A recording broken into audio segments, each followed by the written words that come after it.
Papian bilang kalau misalkan angkotnya itu terinspirasi dari sang istri. Iya. Kenapa bisa ada jadi buku-buku, jadi perpustakaan gitu. Iya. Nah, Pak, gimana kalau kita sekarang undang istrinya, Pak? Ayo. Ini dia Ibu Elis Ratna. Ibu Elis. Apa kabar? Silakan dulu. Mangga calik. Ibu Elis. Ya, Ibu ini apa profesinya? Mbak Elis lah ya, Mbak. Pustakawan di SDN Cisalak. Pustakawan di SDN Cisalak. Cisalak, Kabupaten Bandung. Tapi saya dengar dulu sebelum nikah malah lulusan SMA doang. Iya, dikuliahin sama suami. Dikuliahin? Oh.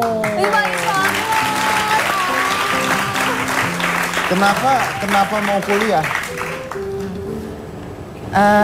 Ini dulu teh kan saya teh kerja di pabrik. Pas buka-buka rapot, Bu, teh nyebut nama Yi ya, Yi cina nilai nate lumayan.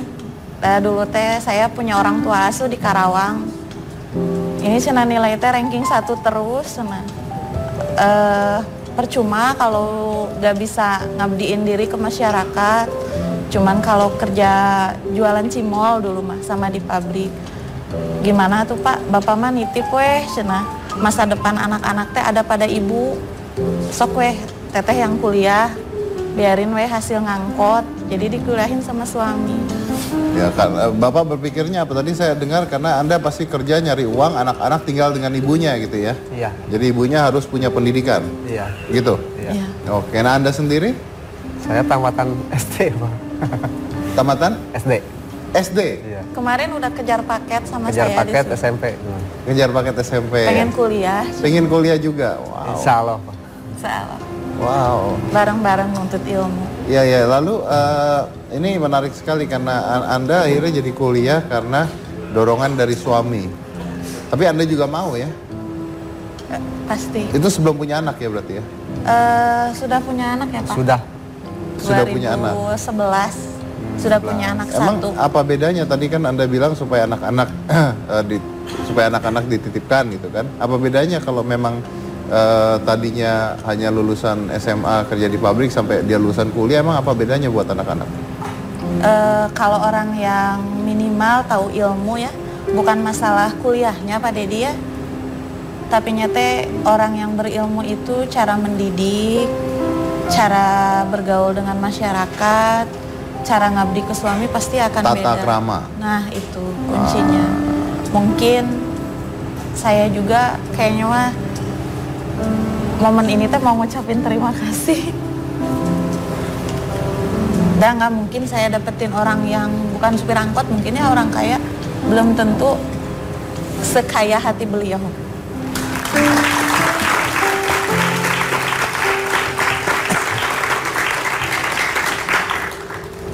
Lalu Anda membalas dengan menginspirasikan Mas Pian untuk membawa buku-buku di mobilnya. Atau Mas Pian yang minta? Iya kan, saya keliling di masyarakat dari 2011 mau ke 2012. Keliling pakai motor, di belakangnya pakai kayak buat belanjaan ke pasar. Ada 100 sampai 200 eksemplar buku. Saya keliling ke masyarakat gratis. Itu di luar pekerjaan sebagai pustakawan? Di luar. Oke, kenapa melakukan itu? Karena saya tidak bisa kalau ngasih uang ke masyarakat habis Pak. Tapi kalau dengan buku, ilmu, ya akan terus gitu ngalir. Kalau ilmu itu kan nggak habis. Beranak. Ya. Kalau saya ngasih uang, saya juga habis. Di masyarakat juga nggak kena. Jadinya kita cuma ngasih masyarakat untuk jadi jiwa peminta. Jadi ngasih pancing bukan ngasih ikan ya? Iya. Tapi kalau ngasih buku, minimal ilmu yang saya dapat, yang saya habis baca buku, terus masyarakat baca, akan dirasakan juga manfaatnya. Walaupun pendidikan masyarakat formalnya tidak sampai kuliah, tapi saya ingin mindset pola pikir masyarakat itu lebih dari orang-orang yang memakan bangku sekolah istilahnya. Very interesting, menarik sekali.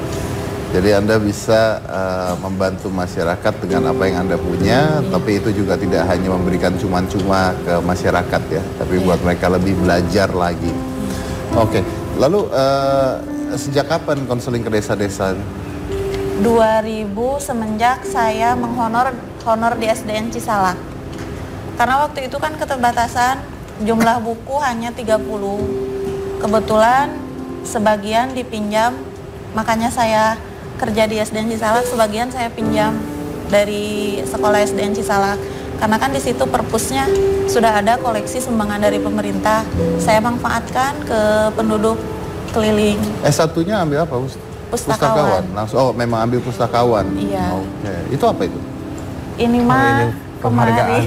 bukan penghargaan, oleh-oleh dari Bapak Presiden. Boleh saya lihat? Tadi ada fotonya, Bapak ketemu sama Pak Presiden ya. Kapan ini, Bu? Kemarin Tuh. tanggal 2 Bulan. Mei. Sebulan yang lalu, 2 bulan. Dulu teh itu ya penggiat literasi. Penggiat? Pustaka bergerak, Pak. Penggiat literasi ya 38 orang. Kebetulan saya mah hanya dipoto saja, Pak. Dan yang ketemu nama ini, yang paling istimewanya yang bawa angkotnya. Oh, lalu ada dukungan apa dari pemerintah, Presiden? Dukungan buku, Pak. Pengiriman 10.000 judul. 10.000 buku. 10.000 judul buku. Buku ya, eksemplar 10.000 buku. Itu buku sekarang ada di mana? Bertahap dikasih sama Pak Presiden. Kemarin udah mendarat berapa ratus eksemplar ke rumah. Insya Allah saya putar kembali ke masyarakat. Rencananya saya ingin membuat program 1 RT 1 carangka buku. Jadi kearifan lokalnya ada, biar kan segala sesuatu yang ngendap itu akan busuk ya. Kayak sampah, kayak air yang tergenang itu kayak nggak enak. Tapi kalau ngalir kayaknya deras, bening, sama buku juga. Ketika ilmu hanya ngendap di saya, nggak akan kerasa manfaatnya. Tapi ketika terus ngalir ke masyarakat akan bertambah terus pahalanya buat saya. Ya. Interesting. Awalnya ide mau memberikan buku keliling itu dari mana? Saya, Pak, dulu teh keprihatinan saya sih. Saya kan dulu sekolah, dulu bayar SPP ya. Bahkan dulu pengen buku saja harus nyari di loakan, karena saya suka buku dari kecil. Nah, sampai sekolah di Karawang, punya orang tua asuh. Bahkan orang tua saya yang petani sanggup minimal anak-anak harus sekolah minimal SMA. Walaupun bapak petani, mamah petani, tapi anak-anak mindsetnya harus lebih dari bapak. Saya mau tanya satu hal. Dari kata-kata Anda ini kan menurut saya sangat amat inspire gitu ya, bukan inspirasi gitu. Saya mau tanya satu hal, apakah kalau Anda tidak meneruskan kuliahnya, Anda hanya kerja di pabrik itu lulusan SMA, apakah Anda bisa berkata-kata seperti ini? Insya Allah kalau masalah perkataan ya Pak, ketika teko itu ada isinya kan. Jujur saya karena baca buku, kuliah itu hanya bukan legalitas, mungkin ya kebutuhan. Saat ini masyarakat itu berpikir S1 toh, tapi hasil dari S1-nya maaf ya, saya bukan menyalahkan yang S1 mungkin ya, minat bacanya kurang. Tapi saya itu kuliah satu ya harus punya motivasi dari baca buku. Karena jujur saya kuliah di UT harus banyak baca buku. Karena mungkin ya itu satu-satunya kunci, makanan apa yang kita serap, nutrisi dari kepala itu akan mengeluarkan hal-hal yang positif. Ya. Menarik karena kalau dikumpulkan ya, I forget about the number, tapi coba di Google dari Bill Gates sampai Steve Jobs sampai Oprah Winfrey sampai semua orang-orang tersebut itu malah menetapkan dirinya harus membaca buku minimal 1 minggu itu harus 2 buku apa saja, karena itu yang memberikan dia pengalaman tambahan, ilmu tambahan dari cerita dari pengalaman orang lain ya. Apalagi sekarang dengan banyaknya internet dan sebagainya, you can learn a lot of things ya. Tapi kalau Anda bukannya hal-hal yang penting, saya pernah ngajar di salah satu kampus. Saya bilang ini adalah teori Wikipedia.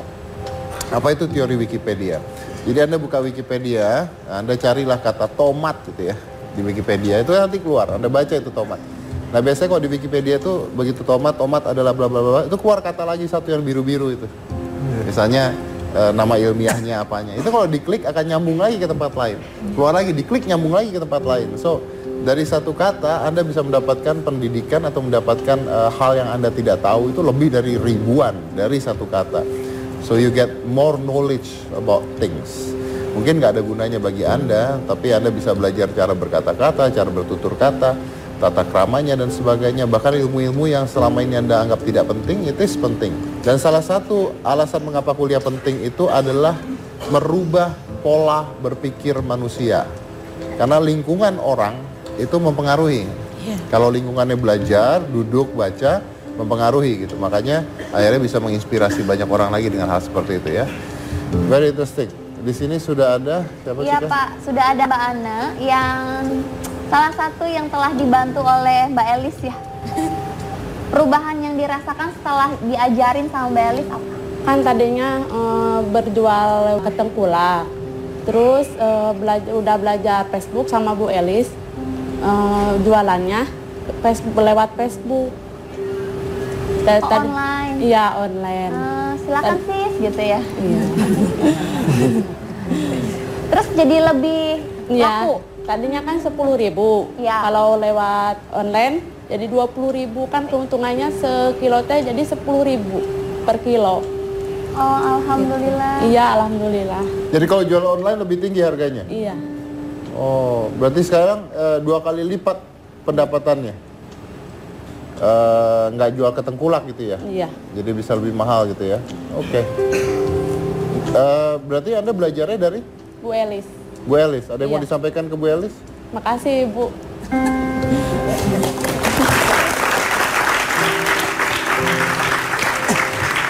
Oke baik, saya break dulu. Jangan mana-mana, tetap di Hitam Putih.